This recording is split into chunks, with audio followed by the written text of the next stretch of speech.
Viva a bossa, sa, sa, viva a palhoça, sa, sa, sa, sa. Boa tarde, eu sou Elson Rabelo, professor da Universidade Federal do Vale do São Francisco, do campus de Juazeiro, na Bahia, bem às margens do São Francisco.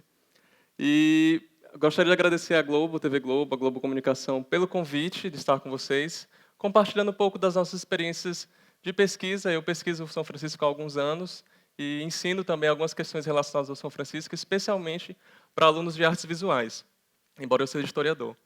E eu vou falar um pouco, eu dei o título da minha fala, Em Memória das Águas, de uma canção muito conhecida, a partir de uma mudança de percepção, que também é uma mudança social, que tem acontecido no Rio São Francisco, no Vale do São Francisco, há alguns anos. Eu conversando com um artista plástico, um artista visual local, ele me disse que a geração dele, dos anos 70 e 80, viu a cor do rio mudar. Ele viu como o rio ia mudar de cor, estava mudando de cor. Quer dizer, artistas visuais são extremamente contemplativos das cores e da natureza. E essa geração viu uma mudança de cor que não era aleatória, quer dizer, uma mudança contextual, uma mudança ambiental das cores do rio. E ele me contou isso porque a gente estava conversando exatamente sobre dois artistas de sua geração, já falecidos, a partir do olhar desses dois artistas que eu vou comentar, conversar um pouco com vocês sobre essas mudanças que o rio tem passado. E é interessante pensar isso porque a gente tem uma ideia de paisagem, às vezes, que a paisagem é uma tela fixa. A paisagem é algo preso na parede, por exemplo. Quer dizer, e o São Francisco, enquanto rio, quer dizer, o São Francisco, enquanto paisagem viva, tanto natural quanto social, é uma paisagem muito revoltosa, ela se transforma, ela tem se transformado nos últimos anos. Então, essa paisagem está aí sempre no plural, sempre em transformação. Eu gostaria de pensar a partir de dois olhares, como eu comentei com vocês, que é um fotógrafo juazeirense, chamado Evaldo Macedo Filho, baiano, e um pintor pernambucano, petrolinense, que se chama Celestino Gomes.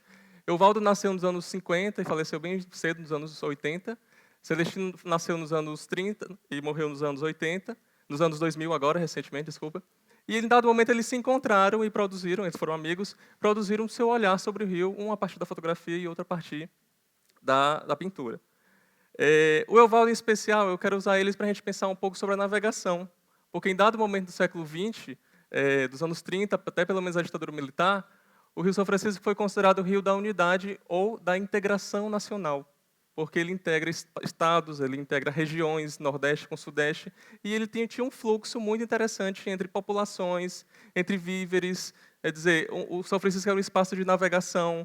No passado colonial, o São Francisco integrou populações através do gado, através da mineração. O São Francisco foi importantíssimo, inclusive, para a consolidação do território brasileiro tal qual nós o conhecemos hoje, porque ele foi importante para a interiorização desse processo de colonização dos portugueses. Mas o Evaldo, já no final dos anos 70, estava percebendo essa mudança de paisagem. Estava percebendo, por exemplo, que já tinham sido construídas duas barragens, que foi em Paulo Afonso, na Bahia, e em Três Marias, em Minas, e essas barragens estavam mudando a paisagem do rio. Outra barragem que estava sendo construída na época de Evaldo, no final dos anos 70, era Sobradinho. E, obviamente, uma barragem é um impacto muito grande. Quer dizer, a barragem, você passava dias para ir, por exemplo, de Juazeiro para o Oeste Baiano, fazer uma romaria em Bom Jesus da Lapa. Ou para ir para Minas Gerais. Famílias vinham fugindo da seca no Ceará, desciam para Pernambuco, Petrolina ou Juazeiro, na Bahia, e pegavam um barco até o Oeste Baiano, Minas Gerais. Quer dizer, você pensar, o São Francisco, as pessoas já passaram semanas dormindo em rede num barco no São Francisco, como o Evaldo coloca nessas fotos. Quer dizer, o Evaldo recebeu uma autorização para viajar de graça pelos navios inteiramente para fotografar feiras populares, festas populares, as pessoas, esse fluxo de embarque e desembarque no rio. E um olhar muito particular e muito sensível a essas transformações, como vocês podem ver pelas imagens. E a navegação, quer dizer, que foi muito importante para o São Francisco, ela praticamente desapareceu nos últimos anos. O máximo que você tem, por exemplo, entre Petrolina e Juazeiro existem barquinhos que atravessam, mas você não tem, isso é 5 minutos, você não tem mais dias na navegação como existia antes. Quer dizer, inclusive, as nossas opções de desenvolvimento, de integração territorial, não são mais pelo São Francisco, no interior do Brasil. Quer dizer, esses detalhes muito particulares do olhar de Evaldo, quer dizer, fotografar um músico num barco, fotografar um músico na embarcação, um bebê dormindo na rede, ele tinha esse olhar muito, muito particular. Mas o Evaldo estava naquele momento, dizer, aquele momento de transformações, aquele momento de barragens, porque o São Francisco foi pensado também como fonte de energia. O São Francisco foi pensado também como possibilidade de investimento agrícola, especialmente porque ele está no meio de uma região semiárida, que é a região semiárida mais povoada do mundo, que é o semiárido brasileiro. Quer dizer, que não é só nordestino, ele começa no norte de Minas e vai até o Nordeste, né? Então, vários investimentos vieram acontecendo ali, e isso ajuda a gente a pensar também que o interior do Brasil não está parado, o sertão brasileiro ele se transforma também, as cidadezinhas, por pequenas que sejam, elas estão aderindo à tecnologia, isso já faz um certo tempo, já faz décadas que isso tem se transformado. Nos anos 70 também, Petrolina e Juazeiro eram chamadas de metrópoles do São Francisco, porque elas atraíam muita população. E você pensar que várias instituições do Estado, por exemplo, de companhia de energia, de companhia de desenvolvimento, de universidades, vão se localizar naquela região, hoje é difícil você estar naquela região só com pessoas dali. Porque é uma área de trânsito, de confluência muito grande de pessoas de vários lugares do país ou de fora do país. Então, essas transformações, exceto dessas que vocês estão vendo, exceto a transposição, que é bem recente, mas pelo menos algumas desses dois artistas que eu estou comentando, eles viram. Por exemplo, essa foto é de Paulo Afonso, saiu na revista Realidade 72, já Paulo Afonso domesticada. Por quê? Porque no período colonial, para os cronistas, para os viajantes, Paulo Afonso era um desafio. Paulo Afonso, inclusive, se encaixava numa categoria artística que se chama o sublime, porque essa força da natureza que os homens não dominam. Essa força da natureza que é puramente para contemplar, porque é uma coisa absurdamente grande e perigosa. Então, o século XX domestica Paulo Afonso. Quer dizer, o século XX, com todo o impacto ambiental de uma represa, quer dizer, toda barragem hidrelétrica cria um lago artificial que inunda cidades, inunda áreas rurais, áreas urbanas. Quer dizer, você tem essa imagem aérea, a principal matéria que saiu no fotojornalismo brasileiro sobre o São Francisco, que foi a da Realidade de 1972. Né? Só para vocês terem noção do que era isso. E isso era tão importante, isso que já é Sobradinho. Eu fiz um frame de um vídeo que o próprio governo militar do Geisel, que está aí, divulgava para dizer, olha, como nós estamos transformando São Francisco. Isso é a inauguração de Sobradinho. Sobradinho alagou 4 municípios, provocou um deslocamento populacional de 4 municípios, indenização por território, indenização por perdas materiais, quer dizer, uma série de questões estava ali naquele momento. Se vocês pegarem o mapa do Brasil, no oeste e no noroeste baiano, surgiu uma mancha de água ali por 78, 79, que não existia antes. Essa mancha de água no meio do semiárido brasileiro é a barragem de Sobradinho. Quer dizer, essa barragem de Sobradinho produziu uma série de transformações, porque ela controla o fluxo de água. Então, por isso que aquela geração viu a cor do rio mudar. Porque aquele rio violento, que provocava enchentes, aquele rio barrento, hoje, predominantemente no ano, ele é azul esverdeado, quase turquesa, quase púrpura. Então, essa barragem provocou uma mudança estrondosa em Sobradinho. Ela até se tornou, como vocês estão vendo, um cartão postal. Isso é um cartão postal dos anos 70, quer dizer, de você ver, por exemplo, as pessoas diziam, olha, o Antônio Conselheiro disse, na ocasião lá de Canudos, que o sertão ia virar mar. Foi uma das profecias do Antônio Conselheiro. E as pessoas viram a profecia cumprida em Sobradinho. Quer dizer, um mar de água. Só para você cruzar essa face da barragem, são 3 quilômetros de água.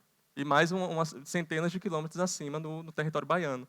Então, se você pensar não apenas no deslocamento das populações, que já é uma transformação drástica na paisagem, mas você pensar, a barragem possibilita agricultura irrigada, como tem hoje, e hoje existe uma vinícola na margem do lago de Sobradinho.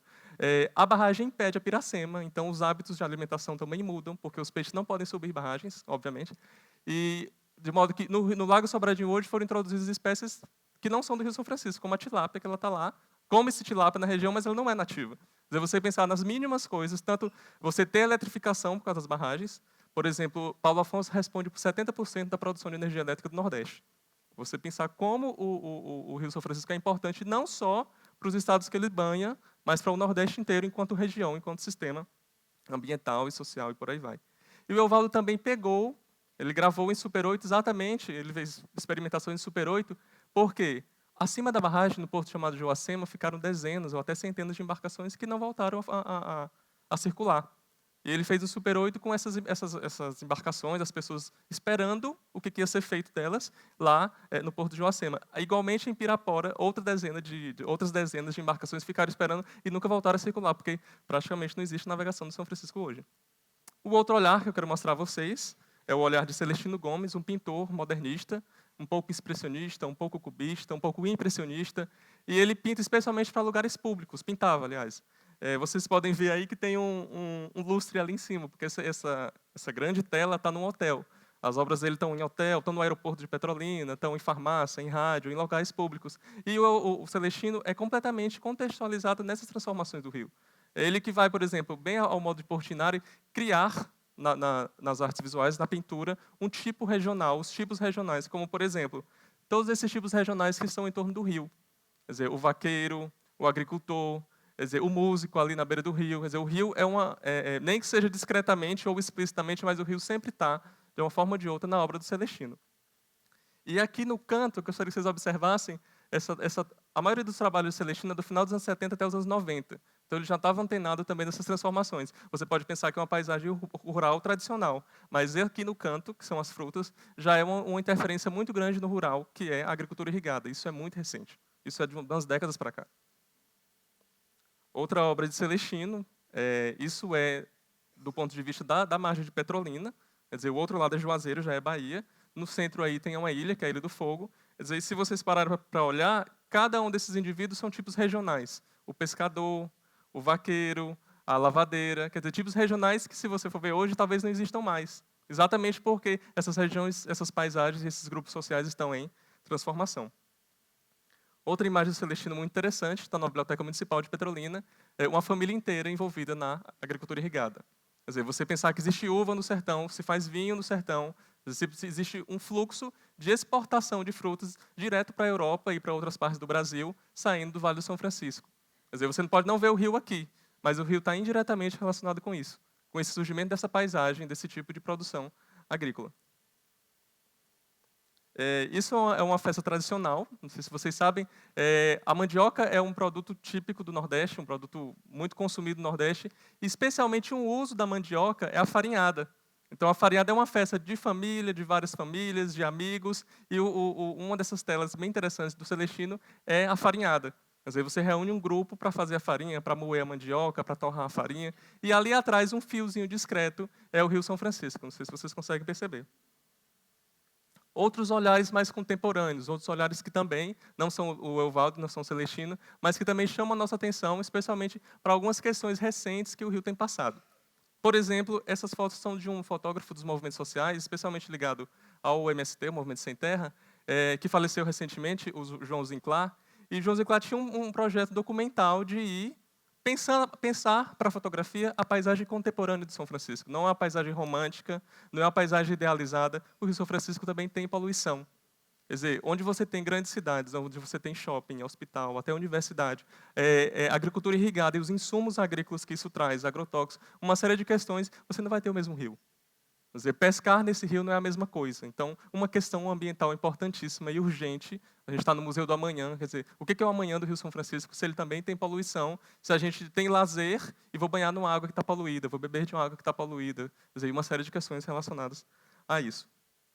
E um tema extremamente espinhoso na fotografia, na forma de ver e de pensar o Rio contemporâneo, que é a transposição, quer dizer, que já saiu, a transposição já está acontecendo, a partir de 2015 ela já começou a funcionar.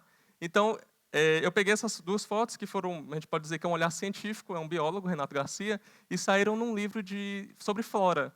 Quer dizer, é um mapeamento de flora por onde vai passar a transposição, mas eles precisam pensar a paisagem, por quê? Porque a água do rio vai sair, onde era seco, vai passar o São Francisco. Aliás, já está passando, a transposição está chegando no Ceará, e acho que já vai chegar na Paraíba, porque ela tem 2 canais, um leste e um oeste. Quer dizer, aqui é um trecho do canal leste, do eixo leste do canal. O canal é imenso. O canal alterou a rodovia, o canal alterou populações, tem comunidades quilombolas, comunidades indígenas, movimentos sem terra, assentamentos. Quer dizer, esses grupos sociais estão todos ali usando a água, disputando a água, para a gente pensar como o rio ainda é muito importante. Então, isso para dizer que antes o rio passava por 5 estados do território brasileiro, o rio vai passar por 8 estados do território brasileiro. Um olho d'água que nasce em Minas, talvez a pessoa vá tomar água dele lá no Rio Grande do Norte. Para você pensar a distância que o rio vai correr. Para dizer também que o rio ainda é muito importante para nós, o rio ainda é fundamental para a região do Vale do São Francisco, para a região Nordeste, e são essas questões que nós precisamos pensar enquanto futuro, enquanto amanhã, do São Francisco. Eu agradeço a vocês pela atenção, muito obrigado, e é um prazer estar aqui.